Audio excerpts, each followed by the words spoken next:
But before I do that, you might be thinking, oh crumbs, this is just far too high level, and that this is saving the world, and that it's nothing to do with the reality of business over the next few years.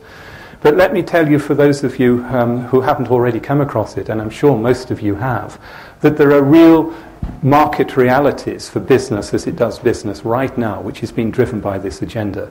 And this agenda is not going to go away, it's only going to get more intense. And this is, of course, being reflected in government policy, it's being reflected in regulation, it's being reflected in consumer purchasing choices and the expectations which are placed upon companies. So as a result, companies are under pressure to be far more responsible and far more transparent about their impact and about their behaviours in a way that's never been seen before. And the governments are introducing this policy and this regulation around low carbon. Of course, we have carbon is being taxed in many economic areas at the moment. There is a spot price for carbon. You can actually trade carbon, of course. There are lots of different emission trading systems and the like. I'm just using carbon as one proxy, but of course there's an ever-increasing cost on waste. There is a move to quantify water and to put a value on biosystems and other ecological and natural resources, and to bring this into the bottom line accounting of companies. Now, probably carbon is the only one that's got close to that at the moment, but this is a direction that it's going to go. And over the next 10 years, this will only become more important. And then customers and retailers are increasingly putting requirements upon providers to have sustainability credentials in their products and services. And if suppliers can't match those credentials, they simply won't get on the shelf.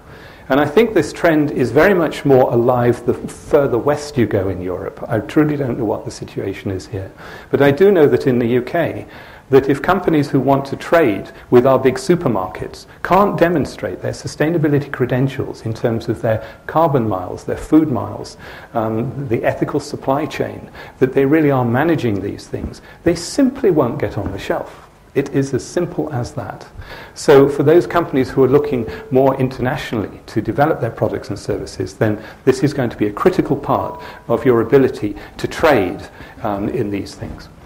And in governments, 40% of the EU's GDP is involved in national procurement by national governments within the EU. And they're all putting sustainability credentials into their procurement policies. And if you can't match it, so if you want to sell into the National Health Service, or if you want to sell into the buildings or into the educational establishments, if you can't match those sustainability credentials, you won't be the chosen provider.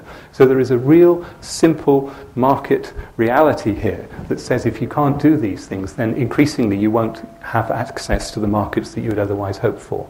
And consumers, of course, are increasingly saying that it's important that we have cleaner, safer, better, more ethically produced goods and services. And they are willing to vote with their wallets when they go along the supermarket shelves and say, if I don't like what I see there, I won't buy it.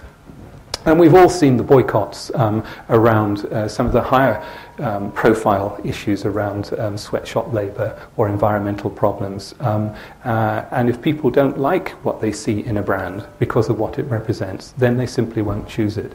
So even businesses, if you don't think that the longer term is relevant and that the sustainability agenda is nothing to do with me right now, the market realities are such that it is a reality for you. So, and how you address that and how you integrate it into your thinking, into your strategy, and how you use sustainability as a driver for operational efficiency, then these are the sorts of considerations that you really do need to start thinking about and taking into account.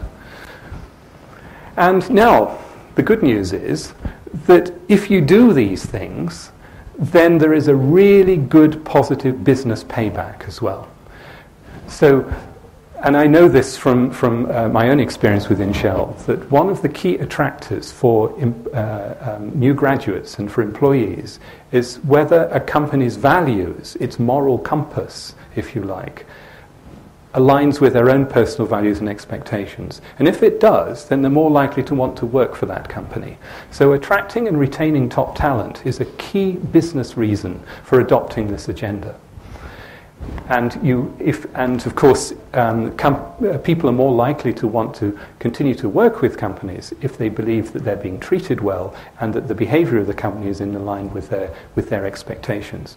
And survey after survey after survey shows that often the number one requirement that a new graduate would look for is how much money am I going to get? But the second one is always, how sustainable are you? How genuine are you in terms of upholding the values which are going to address some of these issues that I'm concerned about?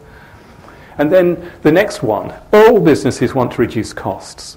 And if you start to look at sustainability in ways which opens your eyes to your environmental impacts, then eco-efficiency, doing more with less water, less energy, less materials, less whatever it is, will save money. So there is a really good connection to the business case. It'll help you reduce risk, and all businesses want to reduce risk. Because if you better understand the expectations placed upon you as a business, then you're more likely to meet expectations and not to have problems. It takes risk out of the system. And of course, if you are producing goods and services that people want because of their expectation for cleaner, safer, better, more responsibly produced goods and services, then they're more likely to buy from you. So there's another very, very good reason. And I can go on. It enhances your brand, it allows you to evolve your portfolio, and it critically gives you a license to operate and a license to grow. And this isn't just for extractive industries like Shell or for metal or mining companies, although it stares you in the face when you're that sort of company. But it's quite relevant to service companies, to banks, to insurance companies, to everybody else. So the complex challenge then that leaders need to face are translating sustainability into strategy of their companies. And the LvBS response project for Lodger, which you'll be very well aware of, demonstrated that those companies that put sustainability at the heart of their strategy were the ones that actually were most successful. And so this is not just theory, this is genuinely practical. And that there is those that take it seriously, not just greenwash or PR, but really see these wider drivers in the world as being fundamental to their strategy, then they're the ones that are going to be more successful. So you've got to translate sustainability into strategy, and then to develop the leader as a whole person and the culture of your organization, to adopt this as a natural way of thinking. But the leaders also got to drive complex or drive results within these complex systems type of solutions, whilst at the same time growing business and societal value, because that's the expectation placed upon them. So that's a tall order for leaders these days. It's not just thinking purely about the shareholder and maximizing profit at the expense of everything else. It's actually taking all of these multi-complex, multi-dimensional considerations into your decision making.